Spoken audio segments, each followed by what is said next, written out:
ఇంకొక మాట, తల్లిదండ్రులు కట్టు కొయ్యలా ఉండాలి. దూడ కట్టినవాడు ఎలాగైతే రైతు అది అడ్డమైన గడ్డి మెయ్యద్దని చూస్తాడో తల్లిదండ్రులు జాగ్రత్త పడాలి. ఇప్పుడు ఉపాధ్యాయులు కూడా పడలేరండి ఈ విషయం, తల్లిదండ్రులే పడాలి. ఎవరితో తిరుగుతున్నారు, ఎవరితో స్నేహం చేస్తున్నారు, ఆడపిల్లలైనా మగపిల్లలైనా. నియంత్రణ లేదు, నిషేధం లేకపోగా నియంత్రణ కూడా లేదు.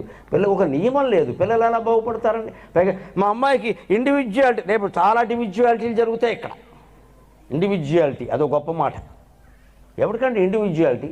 వాడు ఉద్యోగంలో వాడు చేరి వాడికి పెళ్ళి అయితే ఇండివిజువాలిటీ ఉంటుందమ్మా. 30 ఏళ్ళు వచ్చినా పెళ్లి కాని వాడికి, ఉద్యోగం లేని వాడికి ఇండివిజువాలిటీ ఉండదు, బాధ్యత రాదు.